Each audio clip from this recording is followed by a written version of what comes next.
क्यों Paul Heyman बने Roman race के एडवोकेट? नेक्सस का हो सकता है रियूनियन।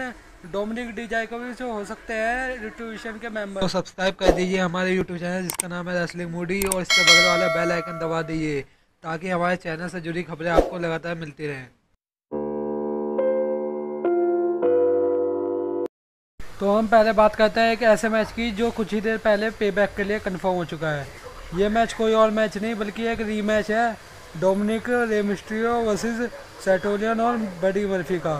तो देखने लायक होगा कि इस बार इस मैच में कौन जीतता है, क्योंकि रॉ में तो ये डिस्क्वालिफिकेशन की वजह से ख़त्म हो गया था और रिट्रीब्यूशन इन पे अटैक कर दिया था। अगली न्यूज़ जुड़ी हुई है ऑस्टिन थ्योरी से। तो हमने देखा कि ऑस्टिन थ्योरी ने एनएक्सटी पे अपना कमाल का रिटर्न किया और उन्हें चाटा बजा दिया आते ही ब्रॉन्सन रीड को।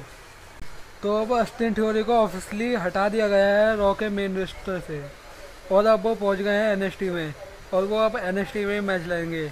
लेकिन किसी को यह वजह नहीं पता चली कि ऑस्टिन थ्योरी कहाँ किस वजह से गए थे। तो अब देखते हैं कि इनकी राइवलरी कैसे अब आगे बढ़ेगी। तो चलो चलते हैं अपनी नेक्स्ट अपडेट पे। ये खबर जुड़ी हुई है नेक्सस के रीयूनियन से। तो जैसा कि हमने देखा कि वेड बेरट एनएक्सटी पे कमेंट्री के लिए आए और उन्हें एक हफ्ते के लिए बुलाया जा रहा था, लेकिन वो इस हफ्ते के लिए भी एडवर्टाइज हो रखे हैं। तो इससे पता चलता है कि डब्ल्यूडब्ल्यूई और वेड बेरट के कुछ ना कुछ कॉन्ट्रैक्ट साइनिंग जरूर हुई है, और इसी पे ब्रे वाइट ने अपना एक ट्वीट किया है। उन्होंने लिखा कि क्या तुम यहाँ पे नेक्सस के रियूनियन के लिए आए हो? तो यहाँ पे रीट्वीट करते हुए वेड बैट ने लिखा कि हाँ मैं कर सकता हूँ, लेकिन एक ही शर्त पे, अगर मैं नेक्सस का फिर से एक और लीडर हूँ। तो जैसा कि हमने रॉ पर देखा था कि रैंडी ऑर्टन ने 3 पंट किक मारी थी ड्रू मैकिंटायर को, और उसके बाद डब्ल्यूडब्ल्यूई ने इसे ऐसा दिखाया कि ये करियर थ्रेटनिंग इंजरी हो सकती है ड्रू मैकिंटायर की तरफ से, और उनका करियर यहाँ पे ख़त्म भी हो सकता है। लेकिन ये सिर्फ एक स्टोरी लाइन का पार्ट है। तो हमें ड्रू मैकिंटायर के रिटर्न पे एक अपडेट आई है, वो शायद से अपना पक्का रिटर्न कर सकते हैं पे बैक के बाद की रॉ में, और वहाँ पे वो अटैक करते दिख सकते हैं रैंडी ऑर्टन पे। और हो सकता है कि उसी रॉ से यहाँ पे इनके लिए क्लैश ऑफ चैंपियंस के लिए यहाँ एक मैच कंफर्म होता दिख जाए, जो कि होगा डब्ल्यूडब्ल्यूई चैंपियनशिप के लिए Randy Orton versus Drew McIntyre. तो मुझे कमेंट करके बताएं कि कौन इनके बीच का एक और मैच देखना चाहेगा। तो भाइयों रिसेंटली हुआ क्या कि पॉल एलिंग ने रिसेंटली एक इंटरव्यू में कहा कि एओपी और उनका डब्ल्यूडब्ल्यूई में रिटर्न होने वाला है, जो कि बिल्कुल गलत था। और डेव मेल्टजर ने इसे नकारते हुए कहा कि ये बिल्कुल गलत है और ऐसा कुछ भी नहीं होने वाला। और उन्होंने साथ ही एक रिपोर्ट में ये भी कहा कि पॉल एलिंग को कभी भी डब्ल्यूडब्ल्यूई वापस लाने की नहीं सोची थी। उन्होंने साथ साथ एओपी के पॉसिबिलिटी वाले रिटर्न के ऊपर भी बात की। उन्होंने कहा कि एओपी का रिटर्न हो सकता है अक्टूबर नवंबर मंथ के आसपास, और वो वापस हमें डब्ल्यूडब्ल्यूई में परफॉर्म करते दिख सकते हैं। तो कौन कौन डब्ल्यूडब्ल्यूई में एओपी को एक और परफॉर्म करना देखना चाहेगा, मुझे कमेंट करके बताएं। तो अगली खबर जुड़ी है डोमिनिक डिजाकोविच के रिट्रीब्यूशन के लीडर होने की।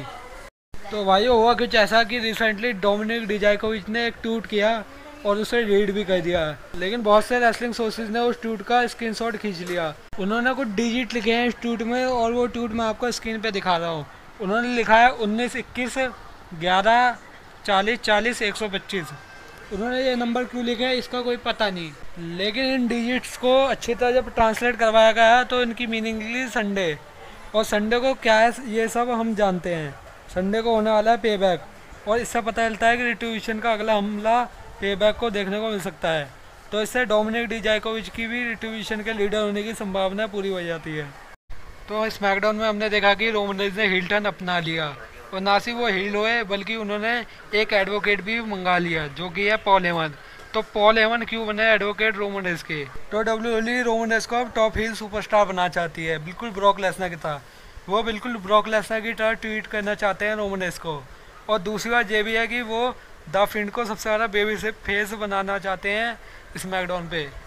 जैसा कि हम जानते हैं कि पॉल हेमन और रोमन रेंज के बीच की राइवलरी भी बहुत गजब की रही है।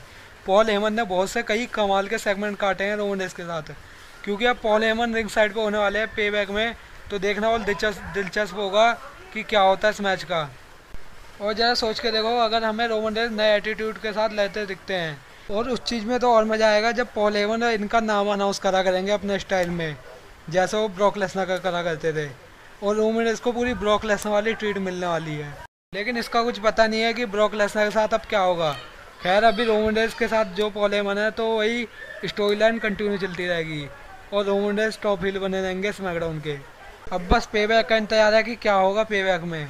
क्या रोमन रेंस यूनिवर्सल चैंपियन बन पाएंगे या फिर डिफेंड कर लेंगे अपना टाइटल। तो देखने में बहुत मज़ा आने वाला है। तो भाई सब्सक्राइब कर दीजिए, लाइक कर दीजिए, शेयर कर दीजिए।